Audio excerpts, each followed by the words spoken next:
The hearing room was suffocating with tension. Every seat was filled, every camera lens focused, every breath held. When Representative Jasmine Crockett rose from her chair, the air seemed to freeze. In her right hand, she clutched a thick folder, the edges frayed from weeks of handling. Her eyes locked on the woman seated across the room, former Florida Attorney General Pam Bondi. The two women couldn't have appeared more different. Crockett, deliberate and unflinching, stood with the calm authority of someone who had spent her life in the trenches of truth. Bondi, polished and poised, hid behind years of media training, her blonde hair perfectly styled, her expression carefully neutral. Yet beneath that veneer of confidence, something flickered: uncertainty. As Crockett stepped toward the microphone, the room went still. "Before we proceed," she said, her voice steady, clear, and charged with purpose, "I have here documents that no one in this chamber has seen before. Documents that reveal where $3 million of taxpayer funds really went during Ms. Bondi's tenure." The words landed like a thunderclap. Gasps rippled through the crowd. Bondi's face paled, her fingers tightening around a glass of water. Cameras zoomed in to catch every subtle reaction as murmurs rose through the gallery. For months, Bondi had dismissed the congressional inquiry as political theater, just another witch hunt aimed at smearing her reputation. But Crockett's statement had changed the air itself. Something monumental was about to unfold. Pam Bondi's rise had been swift and carefully crafted. As Florida's Attorney General, she had built her image as a relentless prosecutor, a champion of law and order. After leaving public office, she became a regular television commentator and political strategist, celebrated for her confident demeanor and sharp defenses of conservative policies. Her name carried weight. Her voice commanded airtime. But Representative Jasmine Crockett had spent months following a quieter path, one lined with spreadsheets, bank transfers, and obscure memos. A former public defender turned congresswoman, Crockett's strength wasn't in television appearances. It was in evidence, and what she found had led her to this moment. Behind closed doors, Crockett had told her staff, "This isn't about politics. It's about the $3 million that disappeared from a settlement meant to help families who lost everything in the housing collapse. Real people suffered while that money vanished into thin air." That conviction fueled her investigation. Tonight, it was about to ignite a political reckoning. The hearing began under the solemn voice of the committee chairperson. Today's session concerns allegations regarding the mismanagement of funds from the national mortgage settlement during Ms. Bondi's tenure as Florida Attorney General. Representative Crockett, you have the floor." Crockett nodded, flipped open her folder, and began. "Ms. Bondi," she said, voice carrying through the packed room, "let's start with the 2012 national mortgage settlement. Florida received $334 million, specifically designated to aid homeowners facing foreclosure. Is that correct?" Bondi leaned forward, her confidence returning. "Yes, that's correct. My office distributed those funds appropriately, as I've stated many times. And every dollar," Crockett pressed, "was used to help struggling homeowners?" "Absolutely," Bondi said, her tone clipped. "These allegations are baseless and politically motivated." Crockett nodded slowly, then lifted the first document. "The national mortgage settlement," she began, "was established to correct predatory lending and improper foreclosures. Its purpose was simple: to help homeowners stay in their homes. Yet what my investigation uncovered suggests a different story." The audience shifted forward in their seats. "Ms. Bondi," Crockett continued, "can you explain why your office created a separate account, labeled General Housing Initiatives, that wasn't part of the original settlement parameters?" Bondi's expression stiffened. "That was simply an administrative measure for accounting purposes. Nothing improper about it." A murmur passed through the gallery.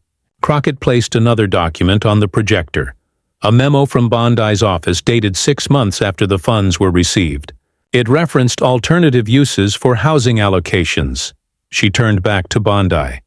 "Were you aware that several employees expressed concern about these fund transfers, including Maria Santana, a senior analyst who was terminated shortly after sending this email?"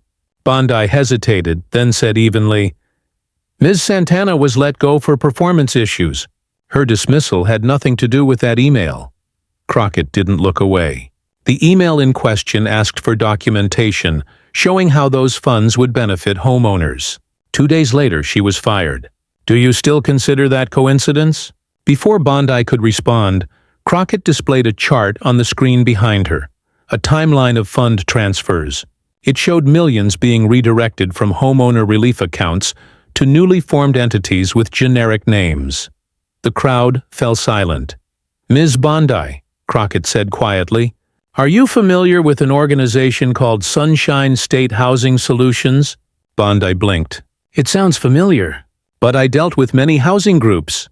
Crockett clicked a button. The screen filled with incorporation documents. Sunshine State Housing Solutions was created 3 months after your office received the settlement funds. Its board of directors included your former chief of staff, your campaign finance director, and your brother-in-law. A collective gasp filled the room. "Are you saying," Crockett continued, "that you were unaware this organization existed?" Bondi's composure faltered. "I may have known generally, but I wasn't involved in its operations." Crockett leaned closer to the microphone. "Are you aware that Sunshine State Housing Solutions received a $3 million payment from the settlement funds? Money meant for homeowner assistance programs? If they provided legitimate services, then that was appropriate," Bondi replied defensively. "Except," Crockett said, raising her voice slightly, "they didn't." She tapped her folder, and the next image appeared, a bank statement. It showed a transfer of $3 million to Sunshine State Housing Solutions, followed by multiple smaller transfers to shell companies, each with ties to Bondi's campaign staff. "No office, no employees, no services rendered," Crockett said. "I personally investigated and found zero record of any assistance provided to Florida homeowners by this organization." Bondi's attorney whispered urgently in her ear. Cameras captured every frame, the beads of sweat forming along her hairline, her trembling fingers gripping the edge of the table. Then Crockett dropped the final blow of the day's first session.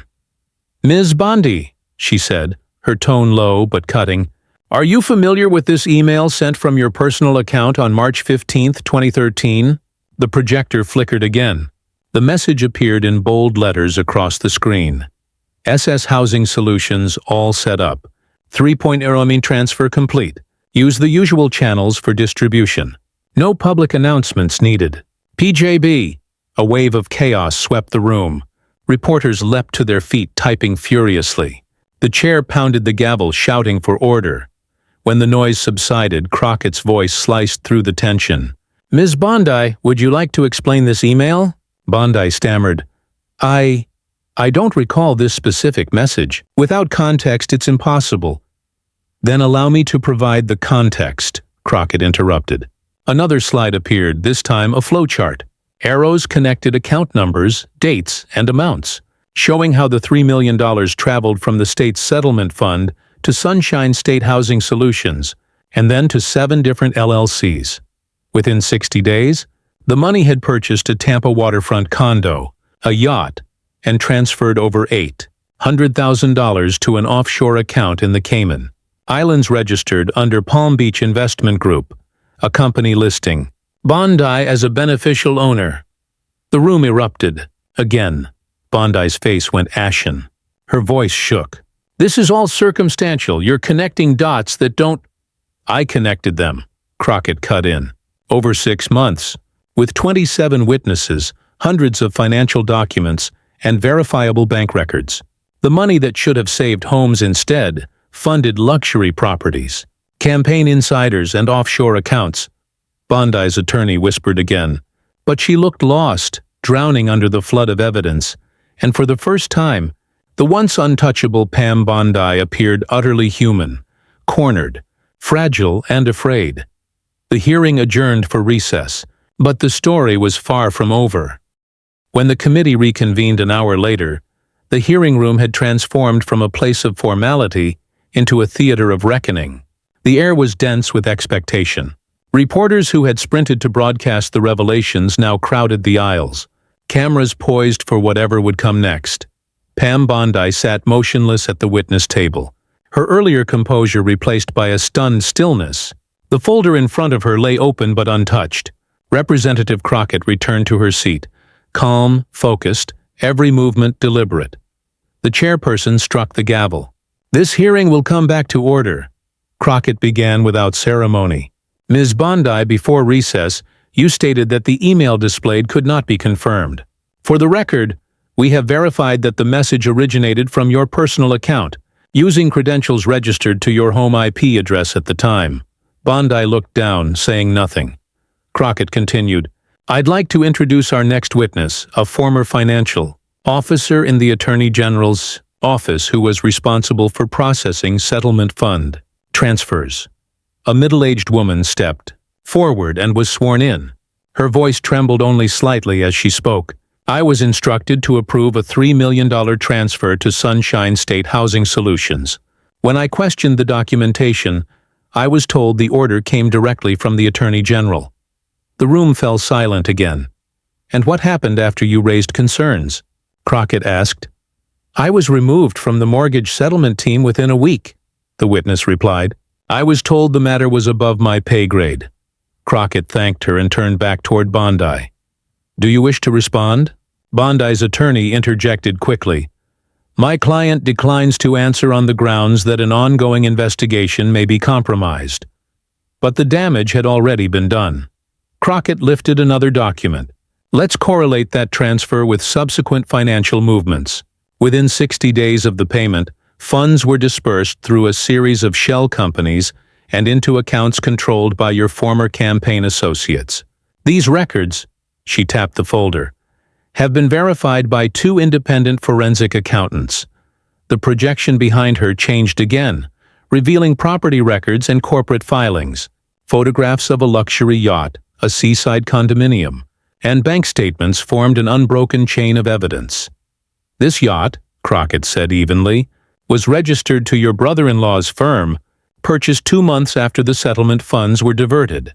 The same firm received 5 wire transfers from Sunshine State Housing Solutions. Do you dispute any of that?" Bondi swallowed hard. "Those transactions were handled independently. I had no involvement," Crockett pressed forward. "Then perhaps you can explain this final document." The screen displayed a tax filing listing Pam Bondi as a 40% owner of Palm Beach Investment Group, the company that had received over $800,000 through the same chain of transfers.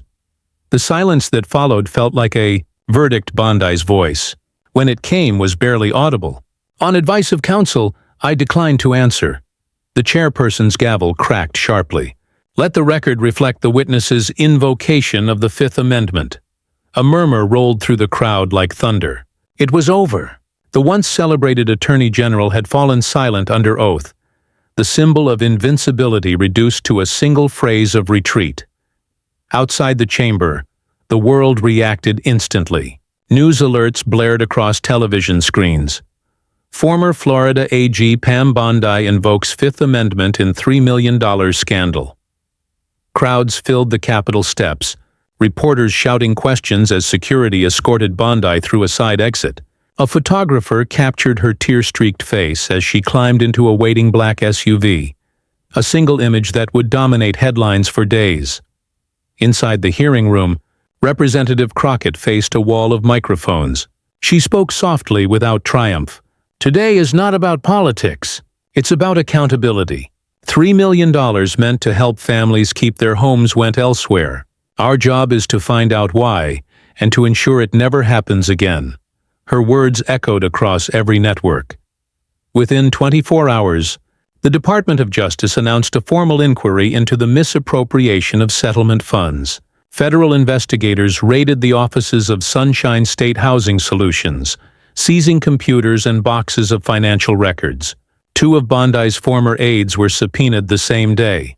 For the families who had lost their homes waiting for relief, the revelations stirred a mix of vindication and anger. In Tampa, Maria Gonzalez, who had lost her house in 2013, told a local reporter, "We lived in our car for 6 months while they bought condos with money meant to save us. It feels like justice is finally catching up. Advocacy groups organized rallies across Florida demanding restitution. Civil suits were filed within days, naming Bondi and her associates as defendants. The scandal grew from a political crisis into a full-blown legal earthquake. Financial institutions distanced themselves overnight. Bondi's law firm placed her on immediate leave. Cable networks that had once featured her commentary quietly scrubbed her name from programming schedules. For Jasmine Crockett, the spotlight brought both praise and pressure. Her meticulous work was hailed as a model of congressional oversight. Ethics experts appeared on nightly panels describing her case as a blueprint for how truth can still dismantle power. Yet she refused to celebrate. Her office continued tracing each transaction, coordinating with federal prosecutors to recover the stolen funds. This investigation isn't about destroying careers, she told her staff during a late-night strategy meeting. It's about restoring faith in government. 2 weeks after the hearing, the scandal deepened. A whistleblower emerged with backup server data containing deleted emails. Among them were additional instructions sent from Bondi's private account, referencing Phase 2 distributions, suggesting the diversion may have exceeded $7 million. The Justice Department widened its probe. Search warrants targeted multiple shell companies linked to Bondi's associates. Bank executives were called before a federal grand jury. Meanwhile, public outrage mounted. Editorials called it one of the most egregious betrayals of public trust in recent history. Law students studied the hearings as live lessons in political accountability. Bondi's personal world unraveled just as quickly. Her luxury property was listed for sale. Moving trucks appeared outside her waterfront home. Rumors circulated of asset freezes and impending forfeitures. 3 months after the first hearing, the Florida bar suspended her law license pending the outcome of the federal case. Once considered a future candidate for higher office, she was now a symbol of greed undone by transparency. For Representative Crockett, the months that followed were relentless.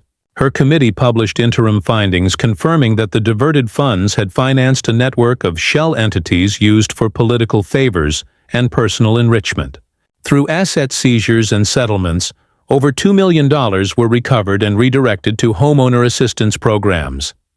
The hearings continued, bringing forward new witnesses, accountants, and officials. Each testimony painted a clearer picture of systemic misuse, a pattern not confined to one administration, but woven into years of unmonitored settlements.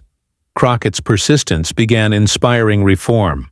Lawmakers from both parties introduced bills requiring greater oversight of settlement disbursements and public reporting of state fund usage. For once, accountability transcended partisanship. 6 months later, when the committee's final report was released, it spanned 300 pages of evidence. Bank statements, corporate registrations, email logs, all tracing the same trail of greed. It concluded with 12 legislative recommendations, several already adopted. The report closed with one simple line: public funds are sacred trust. Their misuse is not merely theft, it is the betrayal of the people.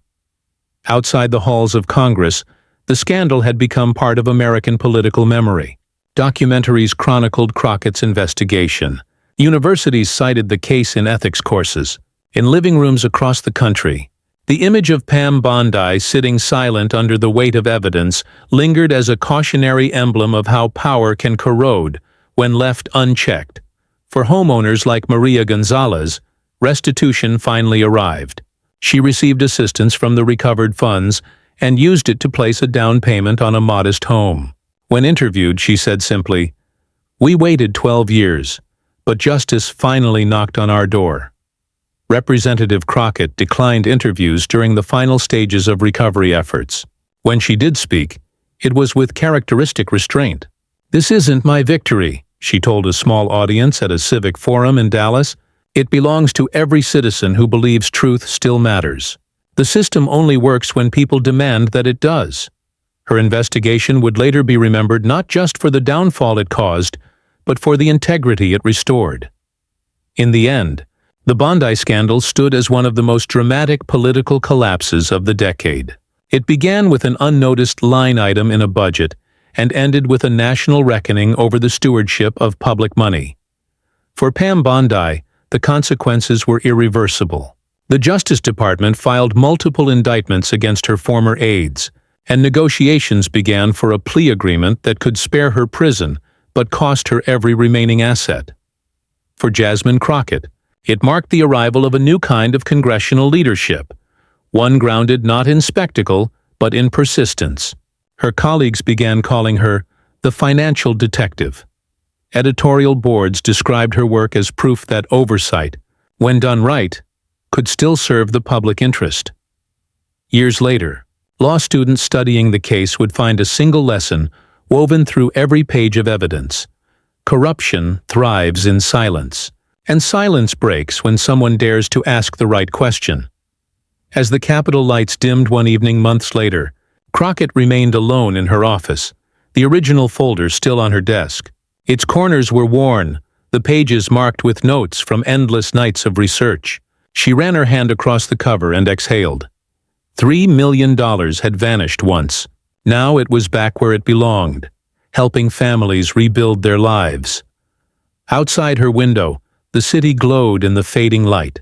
Somewhere headlines were still spinning, pundits still debating. But in that quiet room, justice had already spoken, and for the first time in years, the people's money was finally serving the people again.